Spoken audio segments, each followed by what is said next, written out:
अभिवादन स्वीकार कीजिए ब्रजेश मिश्रा का। और आप देखना शुरू कर चुके हैं द डिबेट। घोसी में मतदान हो गया। बहन भाइयों, घोसी में छिटपुट झड़प और पुलिस से लाठीचार्ज, थोड़ा बहुत कहीं मारपीट हंगामे के बीच, थोड़े बहुत विवादों के बीच, थोड़े बहुत पुलिस के डंडे के बीच घोसी में मतदान संपन्न हो गया। करीब 50% वोट पड़े हैं और ये बहुत ही कांटे का मुकाबला रहा है। तो फाइनली अब जब वहाँ वोटिंग हो गई है, कौन जीत रहा है, सबसे बड़ा प्रश्न है। ये ऑफिशियली पहला एनडीए और इंडिया का मुकाबला है और इस मुकाबले पर देश भर की निगाह लगी हुई है कि घोसी में दारा सिंह चौहान जीतेंगे जो बीजेपी के प्रत्याशी हैं, या फिर समाजवादी पार्टी यानी इंडिया वाले प्रत्याशी सुधाकर सिंह। कौन जीतेगा, आज अगले 1 घंटे में हम ये चर्चा करेंगे और देखेंगे जीत कौन रहा है, दारा या सुधाकर। मामला बहुत दिलचस्प है और चुनाव बहुत फंसा हुआ है। आज की चर्चा इसी विषय में। बहन भाइयों, घोसी का चुनाव पूरे देश में चर्चा का विषय बना हुआ है। घोसी जितनी चर्चा पा गया, जितनी शोहरत पा गया, वो शायद घोसी को कभी मिली नहीं रही होगी किसी चुनाव को लेकर। घोसी एक पिछड़ा हुआ पूर्वांचल का क्षेत्र है, लेकिन वहाँ का उपचुनाव देश भर में चर्चा का विषय बना हुआ है। क्यों? दरअसल उत्तर प्रदेश का कोई भी चुनाव हो, यहाँ के प्रधानी के चुनाव की भी बहुत ज़्यादा अहमियत है। क्यों होती है इतनी अहमियत? पॉलिटिकल स्टेट है, राजनीतिक रूप से बड़ा फर्टाइल स्टेट है और यहाँ से निकले मैंडेट का असर लखनऊ और दिल्ली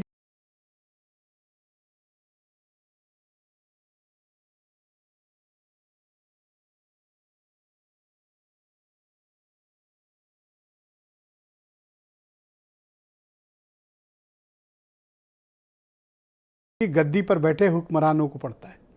इसलिए घोसी बहुत महत्वपूर्ण हो गया है। दारा सिंह चौहान जो समाजवादी पार्टी के विधायक थे, वो इस्तीफा देकर बीजेपी जाते हैं, वहाँ चुनाव होता है। साइकिल पर वोट मांगने वाले दारा सिंह चौहान अब कमल पर वोट मांगने गए थे। मामला यही दिलचस्प हो गया। समाजवादी पार्टी ने वहाँ से सुधाकर सिंह, स्थानीय नेता हैं, उनको चुनाव मैदान में उतार दिया है और मामला बहुत फंसा हुआ है।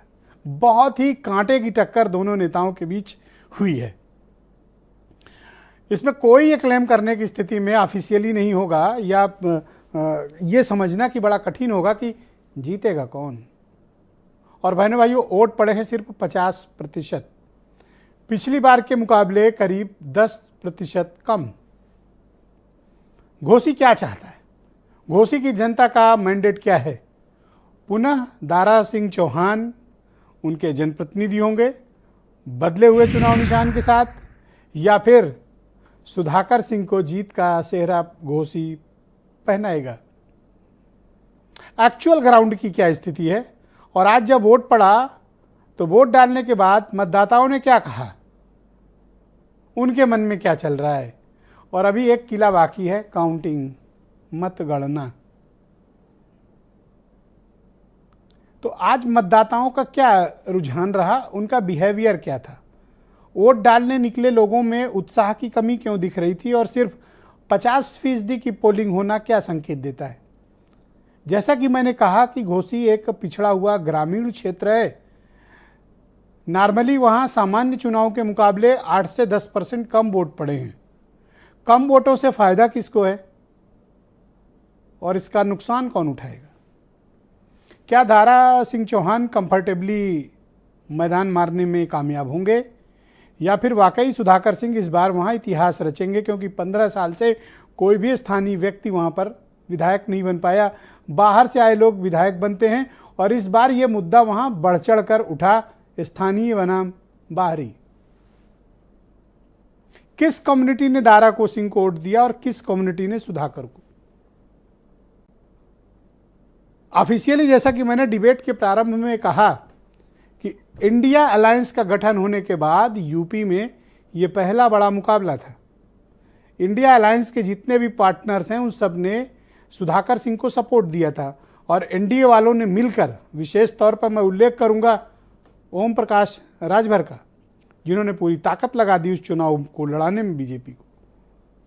यानी इधर भी पार्टनर्स लड़े, उधर से भी पार्टनर्स ने चुनाव लड़ाया, नतीजा किसके फेवर में जाएगा? डिबेट में हम इसी सवाल का जवाब तलाशेंगे, क्योंकि घोसी से निकला संदेश ये बताएगा कि उत्तर प्रदेश की फिज़ा में क्या चल रहा है, उत्तर प्रदेश के मतदाताओं में क्या चल रहा है, वो सोच क्या रहे हैं और किन मुद्दों के और किन के लिए वोट कर रहे हैं, बहुत कुछ स्पष्ट हो जाएगा। वैसे चुनाव, उपचुनाव तो सरकारें चुनाव जीत लेती हैं, लेकिन इस बार सरकार के लिए भी या सत्तारूढ़ दल के लिए भी आसान नहीं है घोसी जीतना, क्योंकि ग्राउंड पर जो मुकाबला देखने को मिला है बहुत ही दिलचस्प है। कुछ भी प्रेडिक्ट करना आसान नहीं होगा। आप कुछ बयान सुन लें, फिर आज की परिचर्चा को हम आगे बढ़ाएंगे।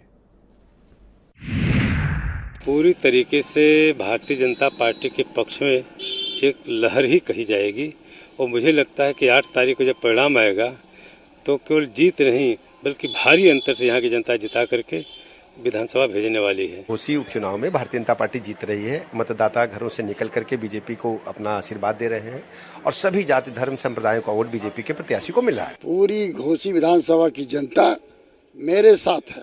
प्रशासन बहुत परेशान है और अपने ये प्रशासन लड़ रहा है, जनता नहीं लड़ रही है, न बीजेपी के लोग लड़ रहे हैं। यह चुनाव केवल प्रशासन लड़ रहा है। हमें तो पूरा वहाँ की जनता पर विश्वास है कि वहाँ की जनता ने इस चुनाव में निर्णय समाजवादी पार्टी के प्रत्याशी के हक में वोट डाला है। और वहाँ पर देखिए सुधाकर सिंह समाजवादी पार्टी के प्रत्याशी हैं, उनकी बड़ी जीत होगी। सुधाकर सिंह चुनाव हारे या जीते, लेकिन समाजवादी पार्टी में उनका कद बड़ा हो गया है। गुमनाम से नेता को बड़ी शोहरत इस चुनाव में हासिल हुई है। मेरे साथ समीर सिंह हैं।